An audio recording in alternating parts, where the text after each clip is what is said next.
IKONINI, ikiwa ni episode 244. Nikikwambia like, subscribe, hit the notification button, tell a friend to tell a friend. Na sunacheki le musemaga we try to have like very diverse guests because tunatry kukuchanua about a lot of things. Now one of the things that I like talking about passionately na kuaga stories za kubuy land and how it's become super dangerous hapa Nairobi ama hapa Kenya. So as a result nikaamua instead of talking like an amateur, wacha nitafute mtu yuko kwa hii industry ya kuuza land atuchanue on maybe things to look out for to safeguard your money. And the person that I'm talking about is Miss Elizabeth Juma. Sasa poa sana. Na kuita Miss too out of respect, si ati ile ati nisha decide you're single and ready to mingle. Unajua kuna sinafaa kwa hivyo, like if you're addressing someone that you don't know on a personal level unafaa kumita Miss ama? It will depend. Being called Miss, it's okay because I am a Miss. Yes. But now for me, I am Mrs. Yes, najua you are a Mrs. Yeah. But I'm saying like I think that I've seen that. Yeah. I don't know if it's with the Americans, but kuna kuwaga na hiyo element like if you don't know someone, you just address them as Miss. Yeah. I'll get into details za Mrs. Usijali. Alafu unajua tuna live in a very different world squeezy, so people identify as whatever they want to identify as. Unajua hiyo? I know, because at the end of the day, with men, nia musemangi nimeoa. Yeah. You like saying, niko tu. Yeah, niko tu. Nilicheki nini, kuna clip ilikuwa ina go around Instagram. I don't know if you saw it. It was very funny. It was about a Nigerian guy who delivers packages in the US. Okay. So alienda ka find like this American lady and she started flirting with him. And then she asked him like, so are you married? Alafu msa akasema like, yeah, but me and my wife are just friends. Hapo ndio nikajua jo. Watu wanajua kujitetea. So Elizabeth Juma anakuaga yuko involved in the real estate industry, yeah? Is it an industry? Yeah, it's an industry. Yes, the real estate industry. Yeah. Umekuwa kwa real estate for how many years? Now it's 4 years. 4 years? And our company is 3 years old. Oh, okay. Actually, okay. we are celebrating our anniversary. Yeah. So, your work, your position, what are you? I'm the managing director. Okay. I oversee the activities there. I manage the employees. Yes. Yes, I'm a managing director. Okay. And hii industry yenyu vile niko nasema ime bring like a lot of heartbreak to a lot of people, and also it's made a lot of people very happy, sindio? Yeah. So I'll want us to talk about the heartbreak side and then we can go to the happy side, because I think the happy side is somehow obvious, where this is like one of the best investments someone can do. Yeah. If you actually end up owning the piece of land, sindio? Yes. But kuna wale watu enda kulia kwa choo. So many. Yeah, ama kulia MAVOKO, sindio? I know. Yeah, ama hii land yana nili kwa wapi? Ubuda, Kirima? Yeah, Njiru, yeah. Utawala na vitu kaa hizo. Okay, sasa so nilikuwa na a few things ile nilikuwa nataka kuuliza come to stories za land. Vile umesema, so you've been in the industry for 3 years?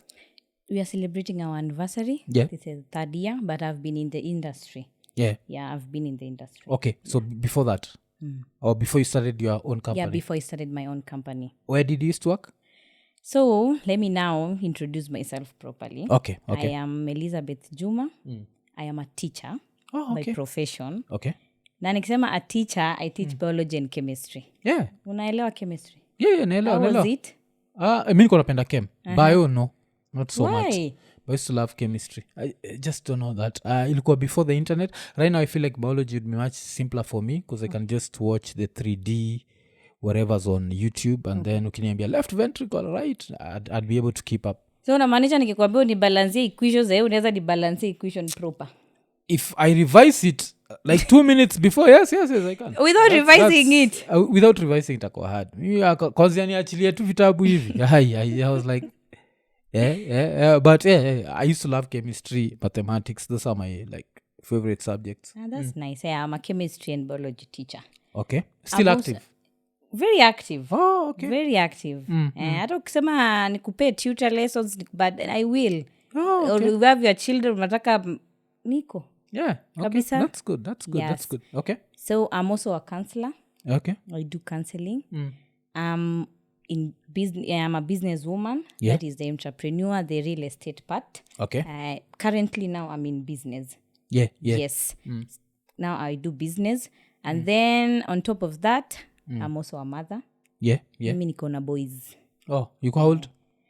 I have a 5-year-old and a 1-year-old. Oh, okay. Yeah, Okay. wote ni my boys. Yeah. Oh, okay. Because now I have an 8-year-old daughter. Wow, that's nice. Yeah. And so, being a ni girl dad, it's different. They take advantage. Yani wangu ya like she has me wrapped and ile kwa finger yake. Kamsumbufu. But they say the girls are for the dad and the boys are for the mom. You can if you can see how my boys, even the firstborn. Apendi mtu akicheza na mimi. Yeah. He's always all over me. Even today he asked me, "Mom, where are you going? You look so smart." Yeah. I say, I'm coming. Yeah, kwa sababu unakaa smart sana. Thank you. Okay. Mfanya mimi kuja hapa na matisho zangu zona. But ni sawa tu. Lazima to represent vizuri. Yeah. Okay. So I'm a mother and I'm a wife. Okay. That's good. Yeah. So okay. So umesema real estate, so umedui kazi ya teaching. So time ukiteach, were you still doing real estate on the side? Like actually, a side hustle? Yes. Most of us teachers, even you can check, most of teachers, we do teach and at the same time, we have a side hustle. Unapatanga walimu wengi, akona duka, anauza. So you need to have a plan, not really a plan B, for teaching is security. Yeah. We are there for security. We love, if you love for me, I love teaching. And it's my passion kabisa. But at the same time, I had to have something in pia itanipa. Unajua siku hizi venye ni kubaya. Yeah, you putting have to have food on the table, you need to have multiple ideas, multiple streams of income. Yeah. So that at least mnaweza saidiana kama uko na mtu wako mnasaidiana, or you are alone. Yeah. Still okay. Yeah. So that's why today I need to teach. Yeah. Oh, cause that's the right word. Sikuwa najua hata wewe ni like you are a teacher. Because I was talking to an Iko Nini fan by the name of Jomo. Jomo waga mtu wetu wa nguvu sana. Ndiye akaniambia la to talk about real estate, I need to talk to you. Yeah. And so let's talk about real estate. So there are a few words zile nimesikia. I think ini word kwanza maybe mseiko majuu ataisikia shindo like hina happeniki Kenya. Kwa real estate there's a word called green card. Yeah. There's a word green card. There is a green card. What does it mean? So for the green card, before we go to the green card, allow me to elaborate on some things. Okay. Ukiona sasa ni tumeingia class sasa. Yeah. Okay. So in real estate, we have something we called, for me I call them big five. Yes. When I say big five, see kuna big five za ukienda Masai Mara kina lion. Yeah.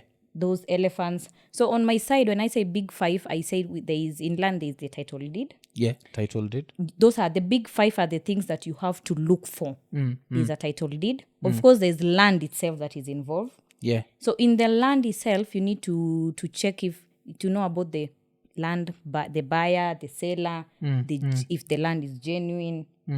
And there is land acquiring process. Now we will take you through all the process, how from the start until to when you'll get your title deed. Okay.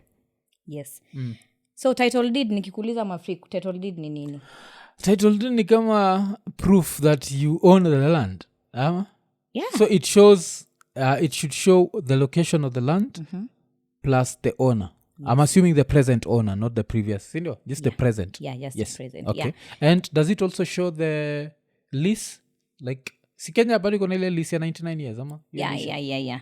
So, uko sawa? Actually, that's what title deed is. So for the title deed, we have two types of title deed.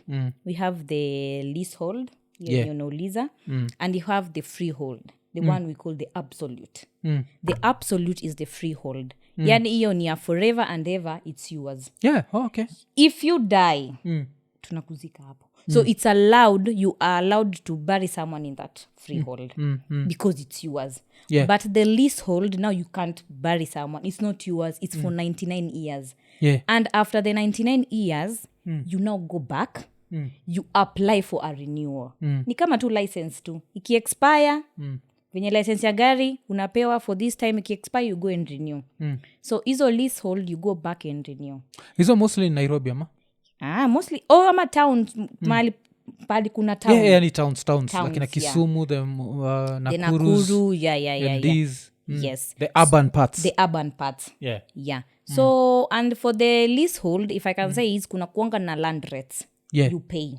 Okay. Yes, but for the freehold akunanga rates. So that's the difference. Yeah. So most of the real estate kuna wenye watauza zenye ziko na leasehold na kuna zenye okay, but most of us we sell freehold. Yeah. Okay. Most, at least because unajua client anaweza kuja akakuuliza ni freehold ama ni leasehold, because very many people they want to avoid that burden of kulipa Baadaye the rates ama baadaye. Yes.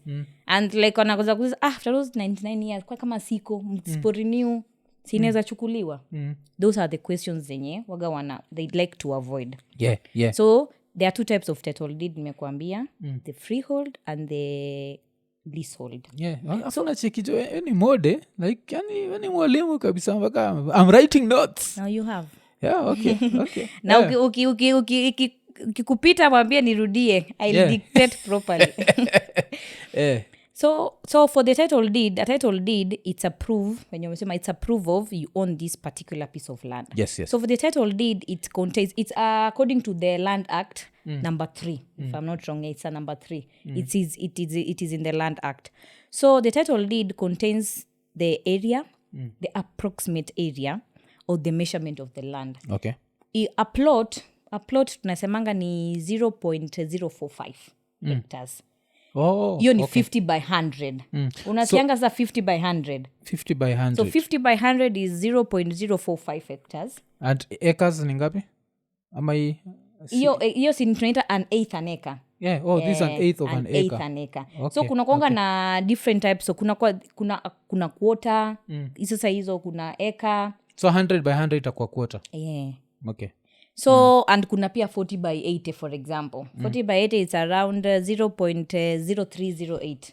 Ukiona 0.045 na 0.0308 there's a difference. So 0.045 hiyo ni 50 by 100. So 40 by 80 itaenda chini 0.0308. Okay. So there is that indicated. So if umenunua an eighth na unotice umeandikiwa 0.0308 hiyo si an eighth. Hiyo ni ndogo umedanganywa. So inafaa kwa on the title deed. Yes. On the title deed it's written as hectares, not as acres. No. Yeah. It's written as hectares. Yes. Okay. So there is that. And there is now the map sheet number. The map sheet number is the area. Kuna kwa kama ni area 15 area. In Kenya we have those map sheet numbers. Okay. So that now if you want to go and identify the specific map ya shamba yako. Uko kwa survey. Unajua hapa survey of Kenya. Hapo ndo kuna kuanga na map. Hapo ndo kwa maps. So you go say nataka map sheet 15. So unaona title deed yako venye imeandikwa. So you say map sheet 15.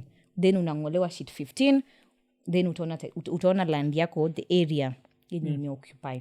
Okay. Then now there is now the block. The block ni kama ni, I'll show you a sample with the one I have.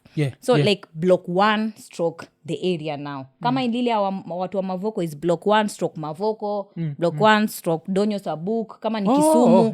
So there is the area. Okay. So the area where your piece of land is. The area inaitwaje, kama ni MAVOKO, kama ni Donyo Sabu, kama ni Kisumu, kama ni Kitengela. So there is the area now iko hapo. Then now we go now to the name, the owner, the current one, where there is your name and there is your ID number. Yes, kama ni Mwafrik ako hapa ameandikwa ID number yake. And a title deed can contain as much as 5 names. Wewe na mpoa wako ama wewe na watoto wako. Or sometimes if you want to buy for your daughter that piece of land, you know she's not 18. So you will be written there, but there is another document itaandikwa to the lawyer akifika 18 years. So wewe tu umemshikia transfers to her. So now her name ina transfer hiyo inaekwa. So inaitwa ile holding it in trust. Yeah, holding it in trust. Okay. Sometimes if you don't trust yourself, or people around unaweza sema a lawyer to hold it for your daughter or so. So there's the title deed. So that a title deed is a document that shows you are the sole proprietor owner of that piece of land. Okay. Yes. Okay. Oh, okay. Unless otherwise. So the title deed should have the signature of the land registry. It should be sealed. Ikona seal. Ukishika hivi unafaa kufeel ile seal. Yeah, okay. So that because we have fake. Okay, personally, let me say an experience. I once encountered a fake title deed. Yeah, yeah. Sometimes pia if you are not kama uko keen huwezi notice because huyu jamaa inakaa tu vizuri venye inafaa. Sasa shida moja haina seal. So okay. that seal you have to make sure there is and seal inakuanga on both sides. Unajua ni kama ni karatasi hivi. So it has to be on both sides. Both sides namesha left and right ama front and back. See, for example, allow me to use this one. So you see this is a title deed. Yeah. So hapa kuna seal na hii pepa nyingine iko na seal. Because seal uchapwa hivi. Seal inachapangwa hivyo. So you have to hold it and feel it. Yes. And then hapa chini there is the stamp na signature ya land registrar of that area. Kama ulichukulia Machakos utamuona hapo. Land registrar hiyo wa Macha. Yes. Oh, okay. Yes. But hata nini tukigo back to history ya leasehold na freehold. Yeah. Now muonaga lease ni ya 99 years. Yes. But watu wanasema land ina appreciate. Yeah. So let's say I bought land in the year 2000, sindio? This is 23 years later. Yeah. This means that lease yangu saizi inafaa kuwa imebakisha 76 years. True ama false? Ni ukweli. So if I sell it to another person, do they buy it with 76 years left ama they start a brand new 99? No, you know, if you sell now, for selling is you have to go back there again. Yeah. You go do because of the transfer of the title. Yeah. Kumbuka ukinunua hata kama iko na lease, there's a certificate of lease and there's the title deed. Yeah, there are those two things. Certificate of the lease and the title deed. So if you have to go back now there to the yuko registry, mwende sasa mutengeneze hizo document because for the transfer huyu utampea 76 years ata renew yake sasa. Certificate of lease yake sasa.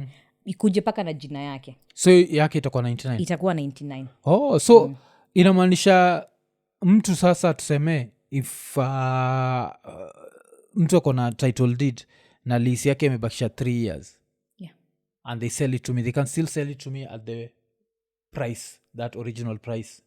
No, unajua land ina appreciate hata ukiwa umebaki hiyo 3 years at the end of the day we go with the area venye ime appreciate. Like I can give example in 2014-2015 the sides of uzo sides are okay, me wish hizo sides huko Thika Road. So there is let me give an example with one area yenye I visited in 2015 na saa hii the total yani kuna difference kubwa sana. That time land ilikuwa inaenda around 1.6 million. Ikienda sana was 2 million. Hizo places za Juja, Ruiru Kondani. Watu wamejenga because you see where there is road and mtu ukishaeka a structure a beautiful house tu hivi land imeenda. If you want to know a place that is growing, put a school, hospital, lami ama maram tu you shoot inaenda juu sana. So that place now a plot 6 million. Okay. So you know mwenye alinunua hiyo time 1 point na tuseme ameuza sahi unaona kuna profit kubwa sana. So lying that piece of land buying it sahi ni 6 million. Na hiyo time na bado hizo bado ni za lease. They are lease because you see the area is growing ni kama tu ni town ni za lease. So it keeps on appreciating every day. If I can say if there's an investment that I will never regret. For me, I have invested in land a lot. It's land. I cannot compare buying a piece of land and buying a car. Gari ni sawa lazima tukue nazo because now that is luxury. Sitaambia mtu usinunue gari because nowadays watu wamenunua magari. Sasa hiyo unaona the fuel is so high but hebu niambie kwa barabara unaona magari ngapi? Because walisema aje? Ana wakifikisha 500 tutafuel tu. So you see now with the land, if you can compare the two, let me give an example with the bank. Sometimes you get a point of uko na financial constraint and you need a loan. Do you know going to the bank with the title deed, you get a higher value than going to the bank with the logbook? Because why? The bank knows that this car in some years to come depreciate. So selling sahi ukiwa na gari wakati utaiuza, let me ulinua gari 2 million, do you know utaiuza 2 million? Sometimes even it goes to 900,000. Yeah. But this land you bought it at 1 million. Next time unaweza 3 million. So bank wana embracing loans za title deed than loans za logbook. And that is growth. Okay.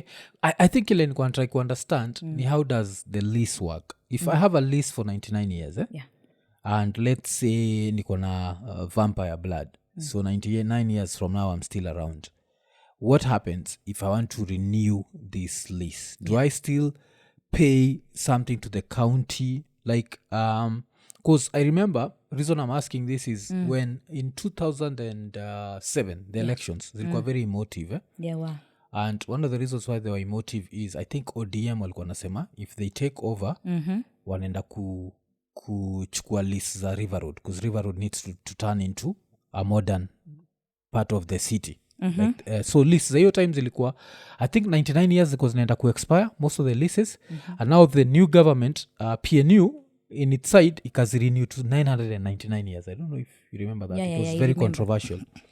So this means that igava ingine, would it have taken this land for free? Because 99 years was meisha. Like why was this a debate? No, you know, for what I can say, for the government, for there, I cannot know if they took it for free or they went and renewed. Kile nasema ni, ukibuy land, 99 years yako ikiisha, does that mean the government can come take that land for free? So what happens is after the 99 years and you fail to renew, of course there are penalties you are given. Those penalties are there. You know, don't forget that the title deed is still yours. It's under your name. So there are penalties that will zitakuwa tu zinaongezeka. Until now, at the end of the day, if you go quiet, anybody who goes quiet on their property na near lease, there are chances that the government will come in and now start questioning, because now where is the owner? Maybe the owner died. So in case kukuwa hata hakuna mtu ana claim na hakuna mtu, inakuwa mali ya serikali now until now kutokee maybe a kinship, akuje now aanze sasa kuna niyo settle whatever it is, the government will give them their land. But if you have a leasehold, what I can say is sometimes 99 years ni miaka mingi sana.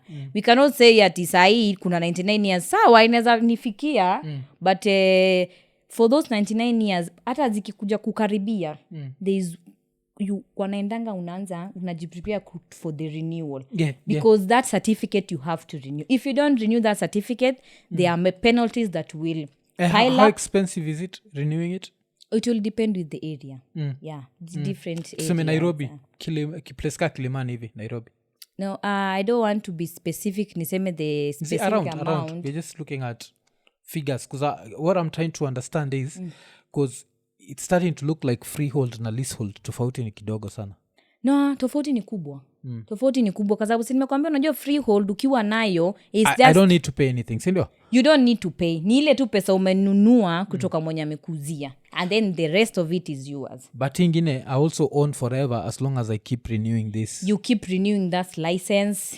You keep renewing the license. Let me just call it a license. And don't know, this license, is it expensive? Is it something that if I'm poor I can lose? Ama ni kitu ingine ile 1 month and I earn 20 Gs I can still be able to you can still it. It's affordable. It's affordable. Hata mtu mwananchi wa kawaida, if you have, you know, pia inategemea kama ni plot, because there's charge ya plot ni tofauti na charge ya kota eka, inakuwa tofauti.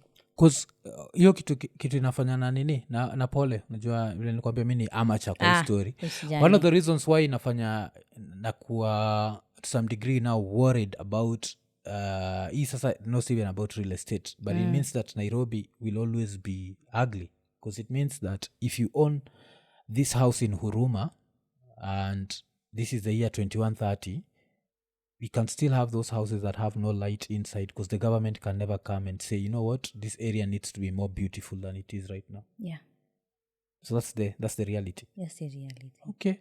Because I think watu wako majuu wanafaa kutuambia, because I feel like America is different.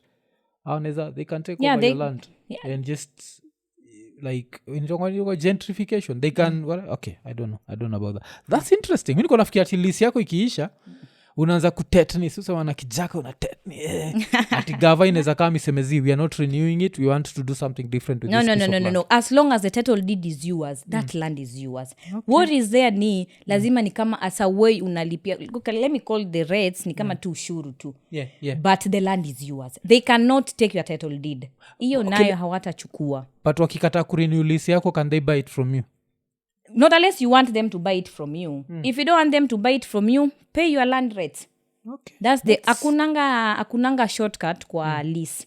Yeah. Okay, for me I deal with freeholds, but sitasema ati sijai kuwa kwa ya lease. Leasehold, because leasehold yeah. But what is there ni always make sure, I can just say if you are on leasehold, always make sure that you renew because you have been given 99 years. Hata hizo ni mingi. So just renew. And when you renew once, until the 99 years zisha uta renew tena. Si ati ni kitu ya monthly ama yearly. No, it's not.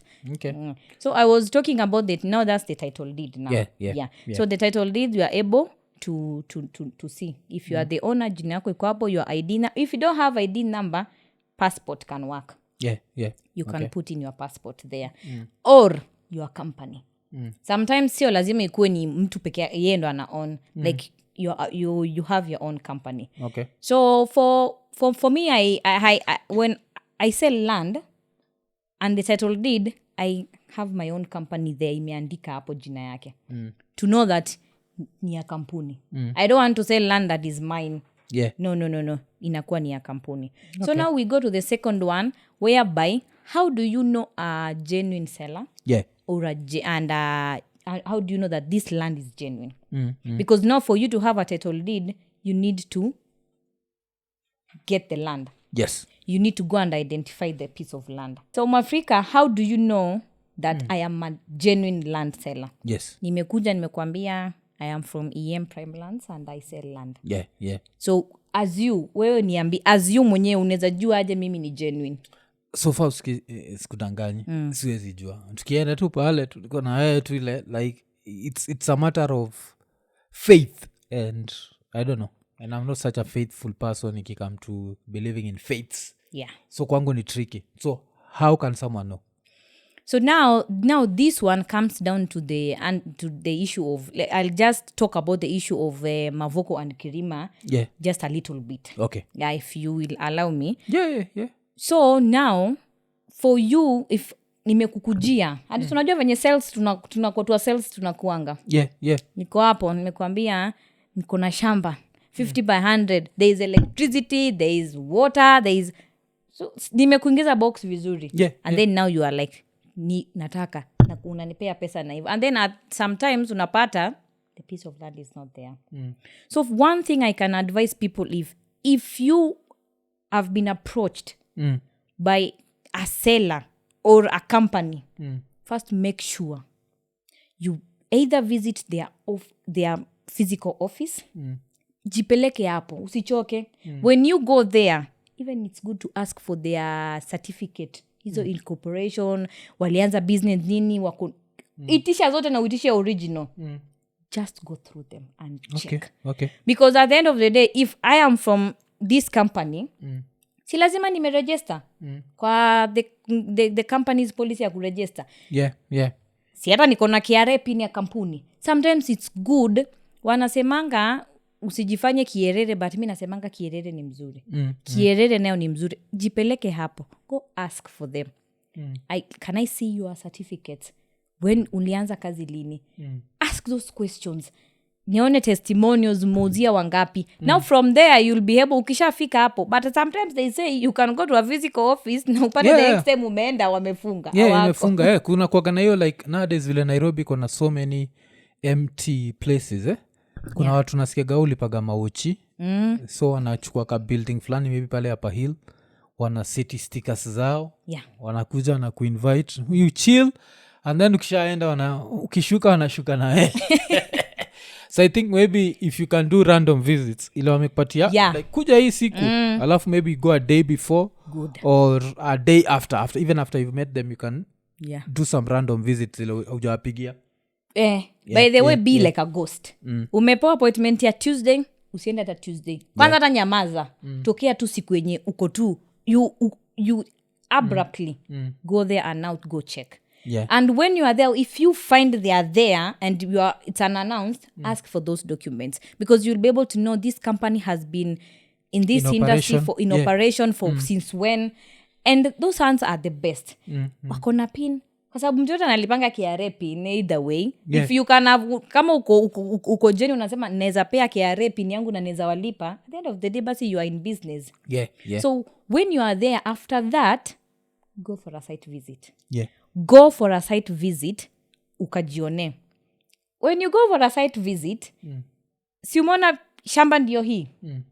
I can advise you can work with a surveyor. Why am I bringing in a surveyor? Because a surveyor is able to know kama shamba ni kweli 50 by 100. He will do for you the survey works. Surveyor atafanya ujue at least size. Sasa like surveyor ataenda na machines. Because sometimes I say cheap is expensive. And if you want to know it's expensive, jaribu umeona tu kitu imekuentice. Because you know sometimes I rather use this extra coin, but I know hata kama mwisho nitajua ataniambia si nilikuambia ni genuine, but inside my heart niko like I'm sure it is. Because let me tell you, Mafrika, if I talk about MAVOKO, the people who bought MAVOKO, and I just want to, if some maybe they will be listening to us, ni pole kwa hiyo, but this is how you should go about things. Because they were victims. Imagine mimi si mama, mimi ni mzazi. Nimetoka kazi, maybe mfanyakazi amenipigia simu akaniambia, "Mom, nyumba imebomolewa." Imagine there are kids there. How did you expect huyo mtu alisikia? They felt so bad. But now this is how they should have done their due diligence. We call it due diligence. So now once you go to the site and you have liked the site, contact a surveyor. Contact a surveyor at least, because surveyors are quite expensive. Yes, that's what I wanted to ask. How expensive is a surveyor? Surveyor anaweza kukulipisha hata 5,000. Kuna wale wataka kwa hata wengine there are those who are expensive, like surveyor inategemea. For me, if you can contact me now, afu niambie, "Madam, ebu nisaidie." Let me say, truly speaking is even after now, anyone who will tell me I need your help, and at least unajua kila mtu anakuwa na budget yake, anasema this is my budget, I'm able to advise you, nitakupea huyu surveyor, at least atakufanyia vizuri. Because sometimes you can think that unatumia pesa extra huko, useme nataka shortcut, sitatumia surveyor hata tu ninunue, and then you find that land is not genuine. Because you know that surveyor is able to tell you what, kitu ya kwanza kama ni 50 by 100. And then another thing, the surveyor will come with the map. Ajue kama hii shamba, is there a river whatsoever? Is there a road ya government? Kena watakuja. Sijui unaweza kuwa hapo siku moja Kena ndo hawa. Wanakuambia kwako unafaa kuwa ulifika hapa, but hii sasa shamba yako nusu inakatwa. Ni yetu. And wanakuonesha evidence. Highway inapitia kwa sitting room yako. Highway inapitia kwa sitting room yako na wewe uko tu you don't know. So sometimes it is good to ask yourself, is there a road that is passing there? Is there a school that is meant to be built by the government in Vision 2080? Because those things zote zinakuanga kwa map. Hizo nayo zote zinakuanga ziko listed, and a survey is able to tell you kama unakoniwa. Because sometimes unaweza kuwa umeuziwa shamba na mwenye amekuzia ameingia, mwenye sasa the one you are bordering with, kuna sehemu yake amechukua. So in future wako hapo sheka fence, unaona tu mtu unakuja fence yako inakanyagwa chini. And trust you me, huyo mtu atakuja na survey na utaambiwa ni kweli wewe ndio umemuibia. So you get yourself in court, and ukienda kotini utamlipa. Because those wewe ndio encroach. Yes. So at the end of the day you will be paying that person a lot of money, because encroach shamba yake, and you should have chukua surveyor, angalia strategize laini kila kitu. So it's important to have a surveyor. So surveyor, pia one thing that you have to make sure is the surveyor and the person selling you land wajuani. Jukaa tunajuana si tunaweza kucheza. That's why nasema take wewe mwenyewe your own surveyor. Do you know sometimes you don't, because ukikuja nikikwambia hata niko na surveyor kama unataka, it's like I'm passing you through, na maybe nimeongea naye nimwambie hebu mdanganye. So don't go to buying a land ukiwa unategemea mwenye anauza kila kitu. Don't do that. Hata usimuoneshe, actually the best way to do, muoneshe you know about land. Because if you go uko tu hapo flat, hata anaweza kukucheza. So atakunyorosha proper. So what you do is, when you before even you buy piece of land, hata ili research, ukuwe na some knowledge. So if you approach someone na like mwambie hata 50 by 100 najua nitakanyaga hivi nifanye hivi, trust me, hata mtu atasema kama ni a fraudster, atakuogopa. Na ataanza kuwa defensive. Atakuwa defensive. So ukimtajia I have my surveyor, nitampigia. Even if you don't have surveyors wako, kuna freelancers wengi. Even ukiingia tu hata kwa online, just freelancers, imagine wako so very many. Because hizi surveyors ni ile maybe anaweza kuwa yuko licensed, but no surveyor mtu amesomea anajua kupima. You are after kujie na map from the Survey of Kenya. Nataka kujua, si unaona title deed, like for example, let me show you this title deed. So unaona hii title deed? Imeandikwa the title number, the area niko nakwambia. So this is the registry map sheet number 15. So ukiambia surveyor ataenda kuchukua map 15 na ataangalia kama kweli hiyo block, hii block 1/0 kama hiko. Atakuja nayo. Na atakwambia by the way, kama hiko atakwambia hiyo haiko. Kama hiko atakwambia hiko. When he comes, there is those machines they have. The machine is able to check kama plot size yake iko sawa. Na kama beacons zimewekwa vizuri. We have things tunazitanga beacon. Beacon sasa ni zile zina mark shamba. From ni kama boundary. Kila shamba lazima iwekwe beacon. Shamba kuwa na beacon inamaanisha it's a surveyed piece of land. Because most of the time when you wanauza shamba real estate, hata wakwangi wameuza zenye ziko na beacon, meaning what's this beacon? Wacha tuende step by step. Hii beacon ni nini? Sasa wacha nikuambie sasa. In language ya kawaida, beacon unaona sasa venye hiyo block number kama ni 1/1019113. Hiyo ni shamba yako Mwafrika. Hiyo ni piece of land yako, ni plot number 1.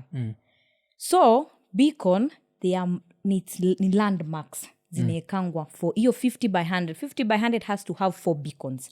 4 beacons ni simiti, beacon ni simiti tunakoroga, tunachimbia chini ya mchanga, then hapa juu tunaandika hiyo plot number yako. Umepata sasa?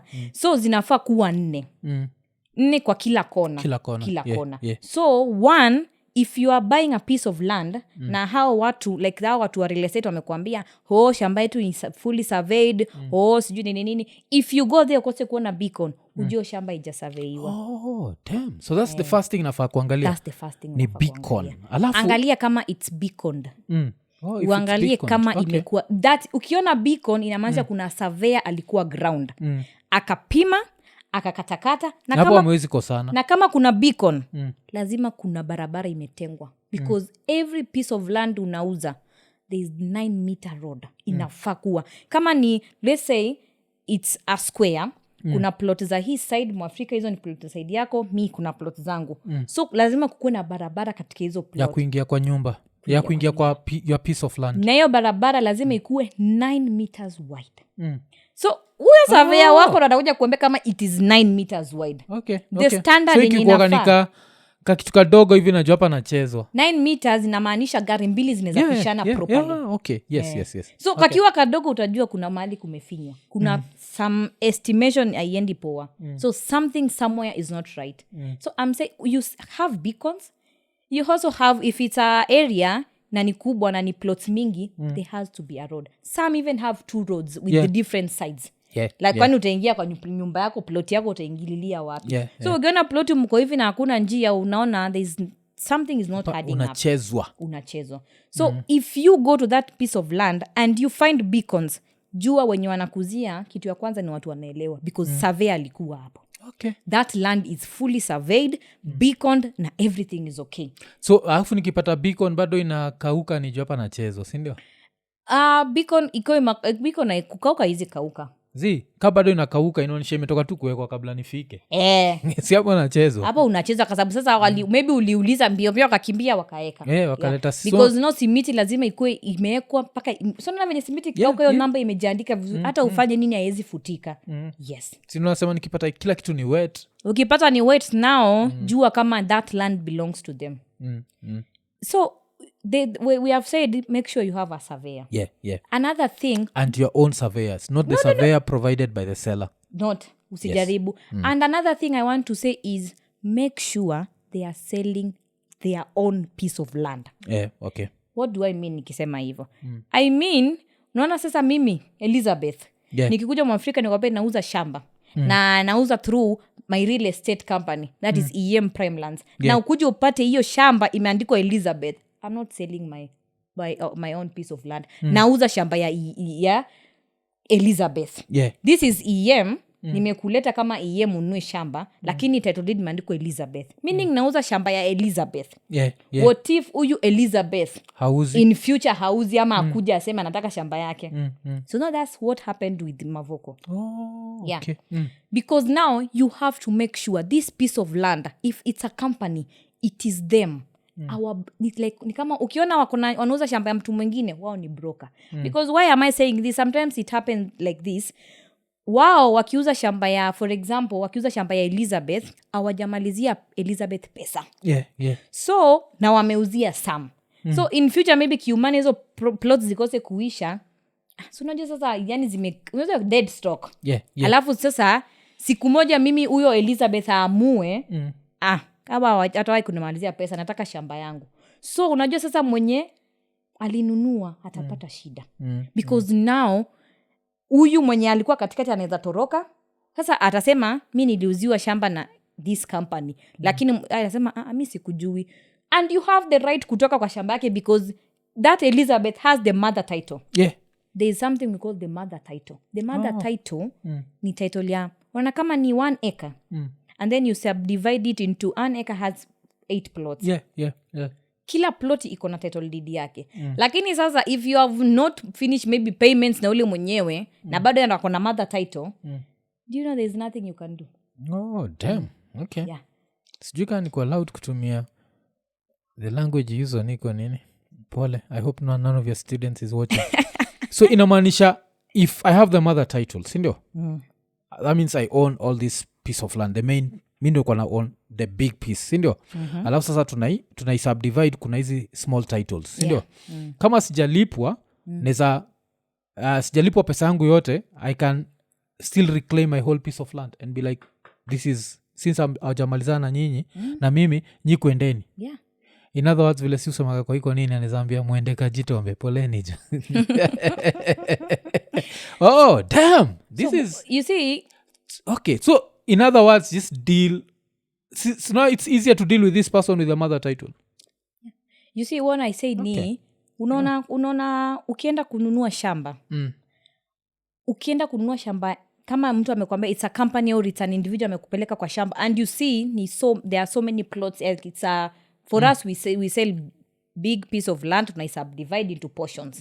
So if you go there is the mother title and there is the individual titles. So that's why I'm saying if you go to buy a piece of land, make sure these people who are selling the title is written. So now this is to certify that EM Prime Lands Limited, this is our certificate ni namba yenye tumeregister. PO box. So make sure it's them. Si jina ya mtu mwingine. Because you have gone there in the name of EM Prime Lands. Au jenda hapo kunua shamba ya another person. And when you go there, don't ask for the mother title. Ask for the individual plot title.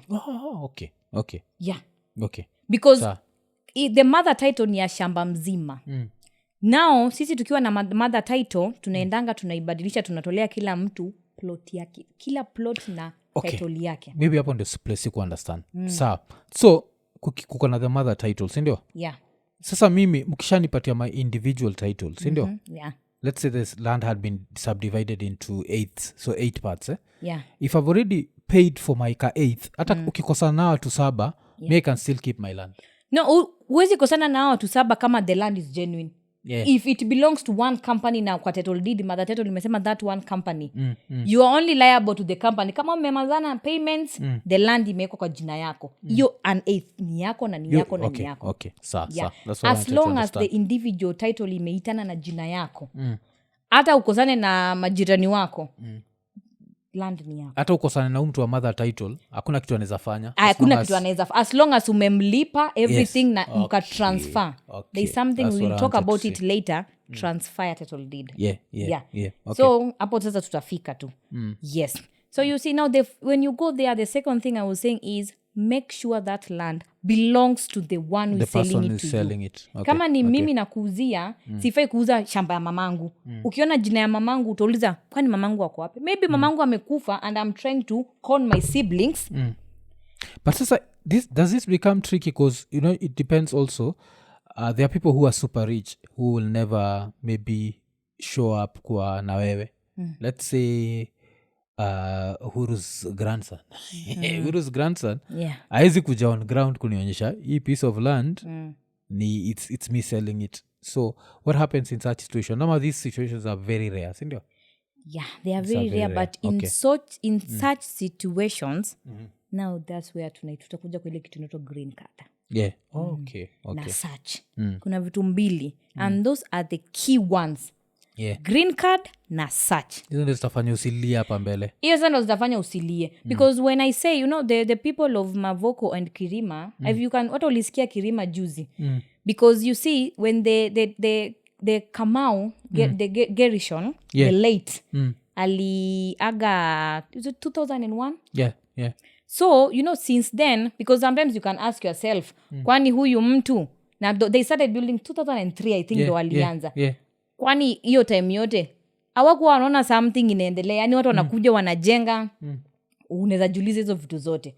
But you see now when hiyo kesi hiyo ilianza hiyo time ya 03 you see now they are fraudsters like for Mavoko tunaita wanajita this Aimi Malukenya. So you know like all those fraudsters or brokers they identify a piece of land somewhere and you know sometimes kuna watu wanaachanga tu shamba tu inakaa tu bare like unaweza pata shamba ni ya mtu lakini hata for the last 10 years there is nothing hajashughulika nayo amekuwa kilipa tu land rates zake na iko tu so unapata kuna watu so unapata squatters most of the time wanaingia tu polepole mtu anaweka kama bati leo hajaulizwa na mtu anachapa 3 years anaweka ya mawe hakuna mtu anamuuliza so anakaa pale sasa anakuwa ni yake sasa and sometimes hata wakienda wakiuzwa na those cameras wanawapewanga tu some ni karatasi tu like a piece of paper kama agreement wanawaambia hizi shamba hazina title deed. That's how most of them wanatumianga hiyo jina juu kuna some parts title deed hazijaifika they are under process but sasa unapata mtu kiambia mtu hizi shamba bado title deed haziko but zikikuja juu umesign hii uko sawa mpaka hata mzee wa mtaa huyo nyumba 10 analetwa ana sign so uko like hata chief something unapata amesign so uko like you are safe wakati zitakuja si nimesign documents zangu shamba title deed itakuja ni yangu so unakaa mwishowe the owner comes even maybe the children like for the Kirima it's the children now you see those people at Njiru they have very big and beautiful homes mtu ametumia hata 50 million ama 40 million ameka kitu so you know to avoid all this because at the end of the day even the court ili rule ikasema hiyo shamba ni akina nani Kirima ulisikia the land CS Alice Waome alisema because she went and referred to the green card and the search hiyo nayo ilitoka ni ya Kirima hiyo siwezi waficha hiyo ilitoka ni ya Kirima yes. So inamaanisha mtu alifanyaga green search all those hiyo time alikuwa anajua land ya Kirima sasa mwenye angekuwa kama kungekuwa kuna mwenye alifanya hangenunua and do you know kuna section 2 hapo kuna story 2 do you know there are people who genuinely bought from the Kirima hawa watabomolewa because the court has ordered for the Kirima wa provide hizo receipt hizo documents because there are people who bought from the Kirima genuinely walipo realize ni yao wakaenda wakanegotiate na the family there is 2 section kuna wenye squatters wanafaa kubomolewa they are there illegally na kuna wenye walinunua Okay. So for them, they are safe because they have the transaction, they have the everything. They will prove to the court. And so the court, it's up to the watu wamalizane sasa. But the rest, it's so sad, but the truth is, they will one day. Even now, the court, is it on Wednesday? Ilisema, eka on hold kubomolewa. It was supposed to be by 31st of December. Do I negotiate na nini? Because they wali appeal. So, wamepelekwa mpaka January 24th. But hata nikwambia, hata ikienda mpaka January 24th, sometimes when land imekuwa declared ni ya mtu na it's genuinely for someone. So not unless now you negotiate with negotiate the family wao wenyewe waamue because ushajenga hapa ni kufanyia value nahitaji hii pesa. Wow, it's up to them. Yes, but to be on the safe side, that's why I'm taking people now to the search and the green card. Because other the MAVOKO people, it's the same. Walienda, because the MAVOKO zilikuwa zinauzwa 100,000.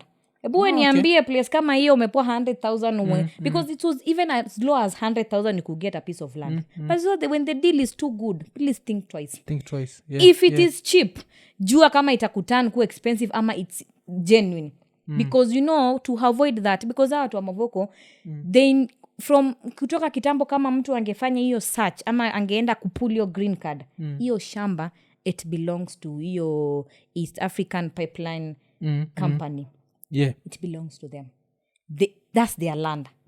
Now surprisingly, so ikitu vile nasikia ukisema watu wa MAVOKO hawakufanya due diligence if you are to be honest, ile without cause kuna ile tunaonea huruma tuko like poleni, alafu kuna ile tu like they didn't do any due diligence. Like if they done gone through all the steps, wangejua this is not land to buy. That's what you're saying? Yes, the same thing you're saying that with the Kirima land. Yes. Okay, because just sit tukiwa hapa nje tuko like pole.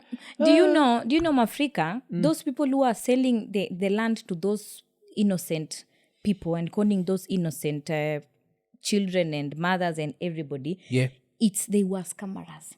They did not even have document of this is my company. Do you know they did not have?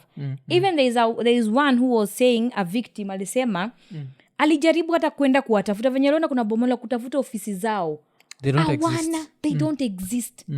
Because that's why I'm saying, if you identify a company or someone is selling to you, even if it's a company, please make sure they exist. Others, we have real estate stakeholders. There is a number you can text to know if EM Prime Lands is registered.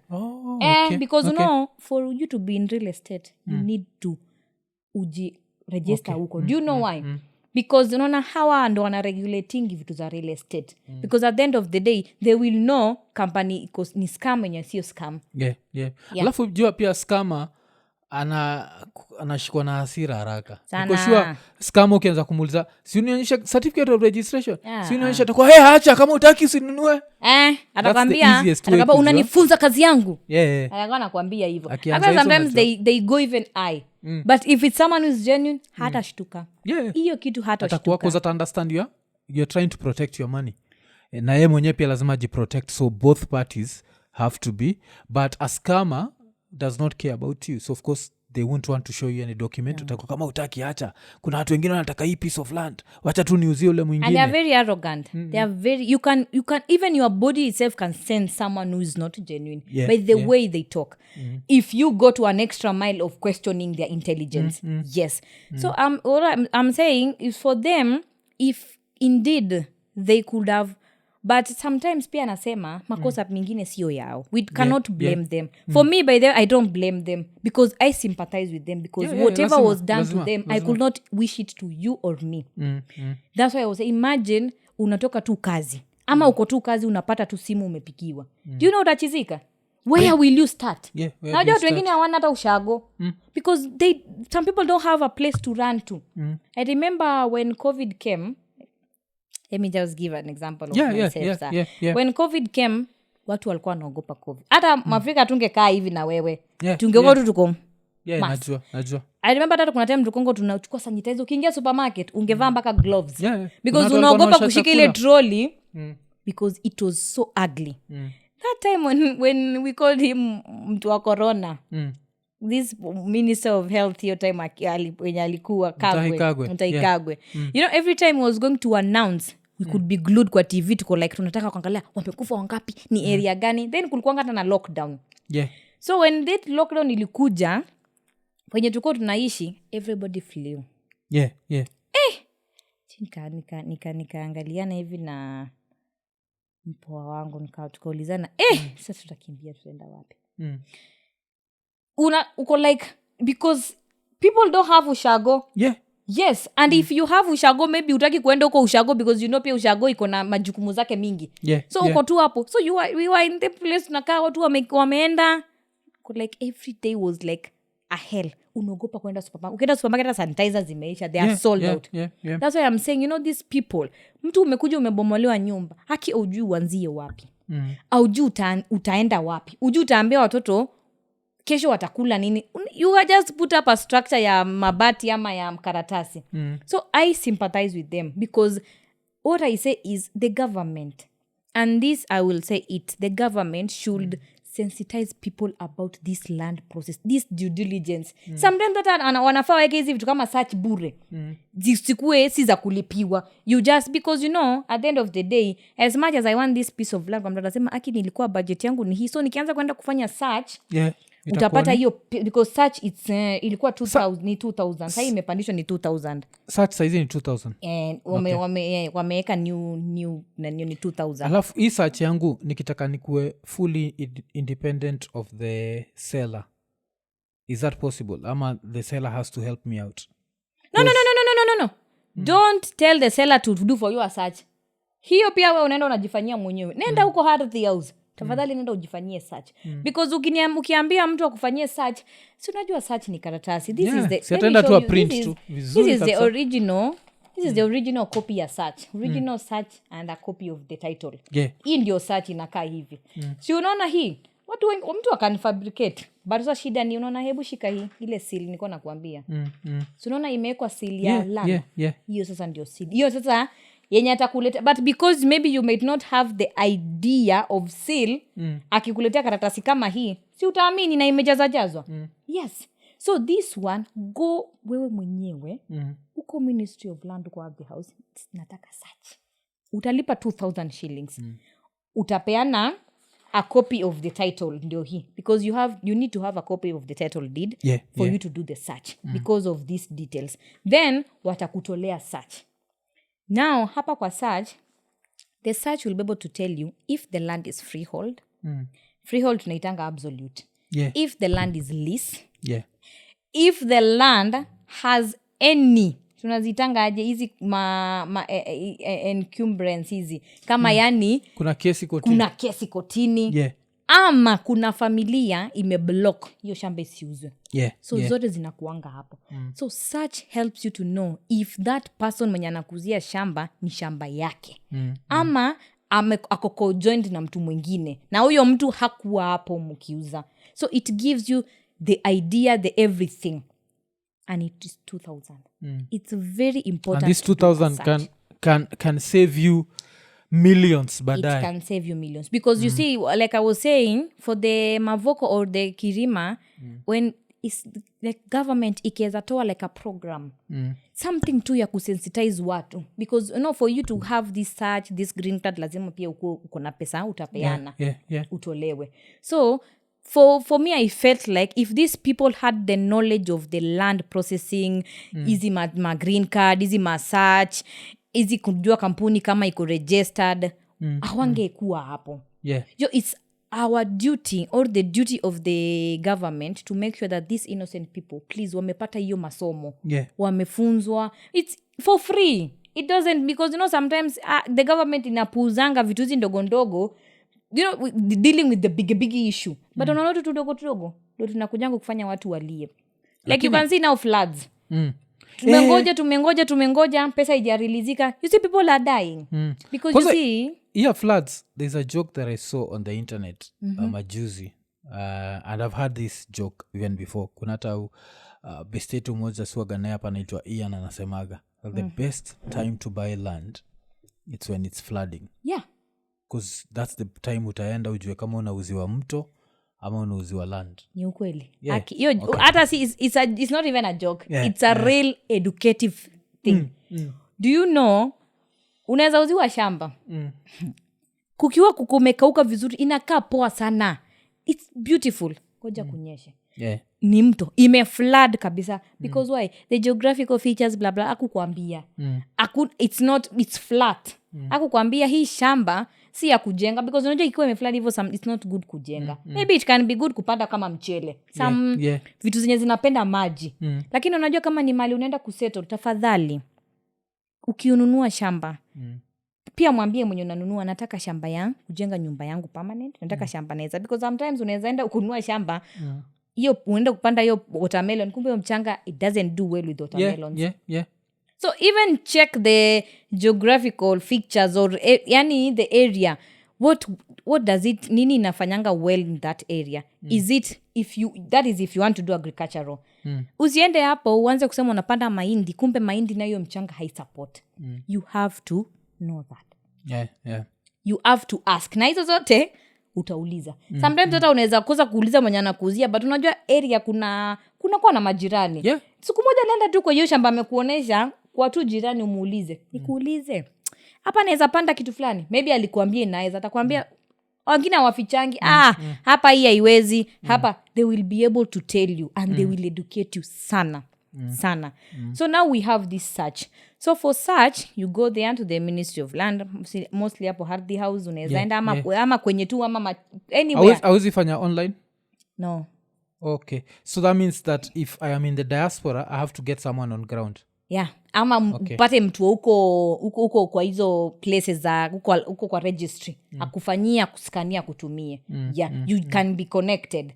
And then unaskaniwa unatumiwa. But at least if you have someone anaweza kufanyia huko, because tuwezi sema tutaipata online. You have to go there or send someone to go there. Aende akufanyie akuskanie. I'm assuming if people are searching, si lazima iko hii place inajaga sana.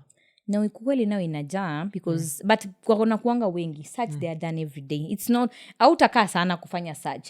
Search yenyewe kutoka ndo wanaweza kuambia because umeenda umefanya ni kama una request then unaambua ngojea, maybe unaweza ambua search saa nyingine inaweza take a day ama 2 days and then ikitoka wanakuitia. So if I'm going for a search, what am I carrying?